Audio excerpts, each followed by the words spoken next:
Mr. Mike Formansky here with Building Bridges, how to build that combat veterans ministry that we're talking about here today. This is the basis. This is kind of a base video to kind of get you interested in every one of these concepts. I kind of fledge out and go into greater detail, more action items, more steps to kind of get you really on the right track. So, look for the links for each and every one of those. But again, my name is Mr. Mike Formansky. I'm going to be your primary instructor for this course, and really it's all about building a veterans ministry. So that way we can kind of have those veterans open up, get some good counseling services, and look for that true healing within our church. Many churches have men's ministries, they have women's ministries, but they lack the experience and knowledge to really bridge that, build that bridge, so to speak, to attract veteran-specific ministry. So that's what this is all about. My background, served in special operations during the initial invasion of Afghanistan, and then served many more tours overseas. I'm a Purple Heart recipient, among many other things. So I've been around. I understand some of the things real personally. Section 2, for this section, before we really dive any deeper, we need to talk about certain pitfalls that actually exist that we want to avoid during building this ministry up. Pitfall number 1 is actually the hero label. We want to avoid really issuing that hero label carte blanche to anyone. Actually, most veterans, from my experience, anecdotally, not only myself, my wife, but also like throughout my friends' network, if you will, anecdotally, they'll tell you like their real heroes didn't come back from war. And so by viewing us as heroes, it oftentimes actually causes more trauma, and it becomes a triggering event that could potentially, cause us to kind of close off, and it doesn't do anything to relationship build, right? I would say pitfall number 2 that we want to avoid is evasive questions.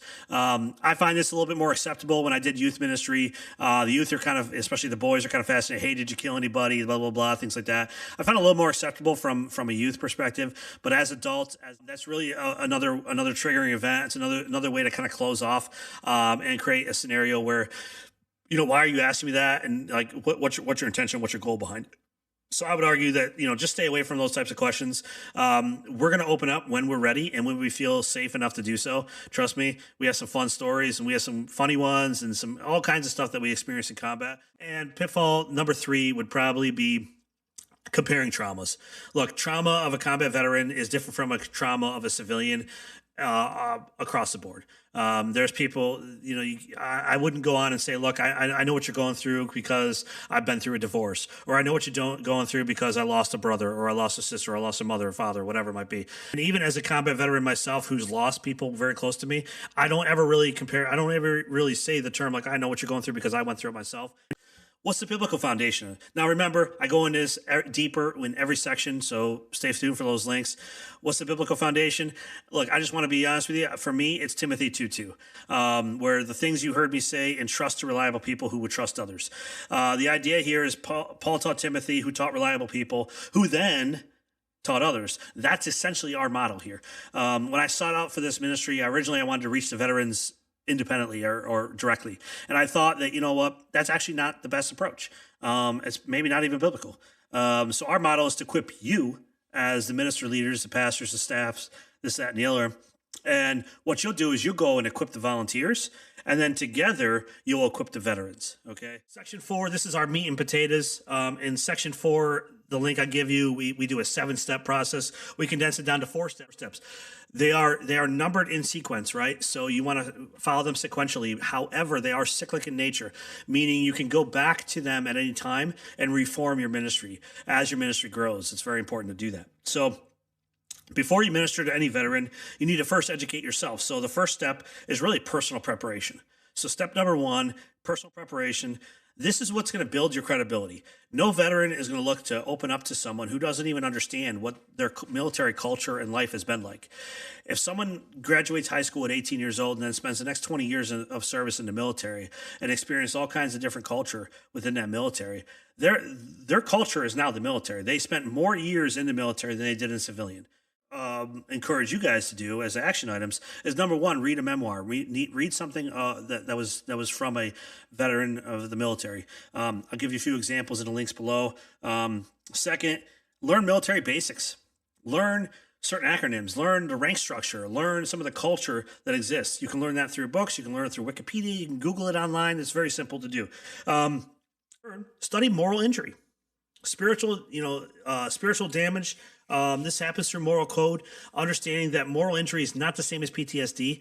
I'm not a clinical professional. I can't diagnose you with anything, but what we can do as ministry leaders and counselors is we can research it so we can best understand what they might be going through, so we can help them, lead them through the gospel in a way that's more foundational for them.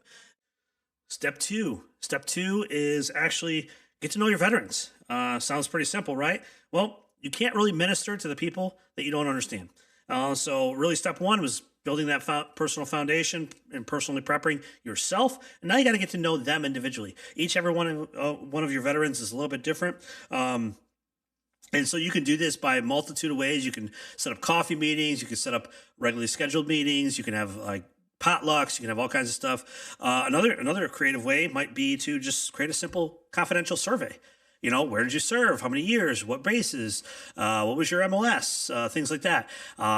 Because of the personal preparation, you're going to know what MOS means, for example. So these are some of the things that you can do to get to know your veteran population, so you can best minister to them. Three sounds pretty simple, but it's important. It's create a safe space. Okay. Veterans need a safe space where they can actually come. They're not going to open up. We have a saying in the military, you have to respect the rank, but you don't necessarily have to respect the person, right? And so respect is earned individually, okay?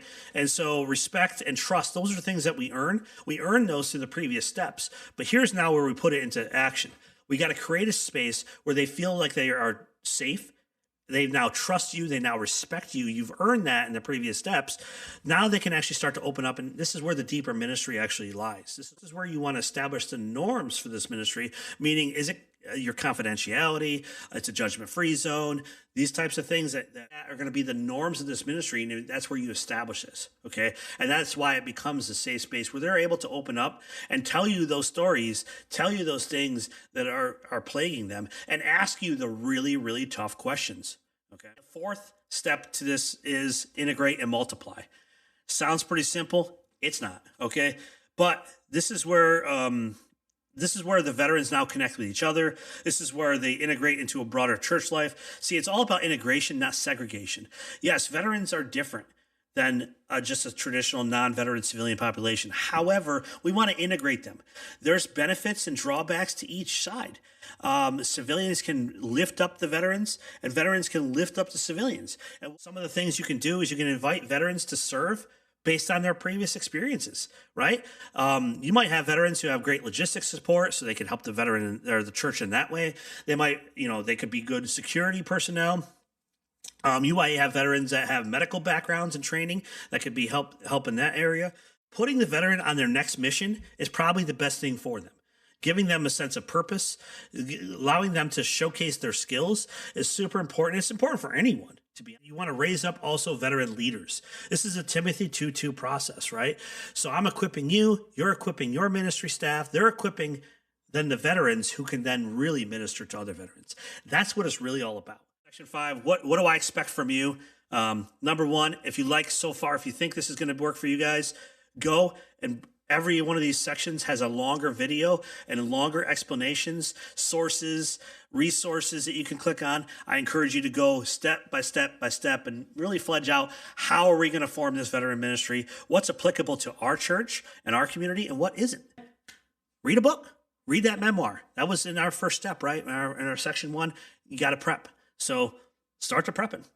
And then second, just sit down. Pick one veteran, have a coffee with them.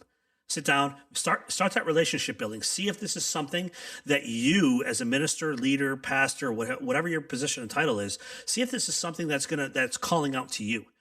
Make sure if you like this, share it with your minister. Share this with other leaders in your church. See if there's an interest. Really come back and then discuss it. Also, finally, again, I'm not a clinical professional. I'm just a man who's trying to follow God's lead, and God's been leading me down this path for a number of years to really reach out and connect with veterans and build a veteran ministry that can multiply and replicate throughout the United States and abroad. And that's what I'm really all about.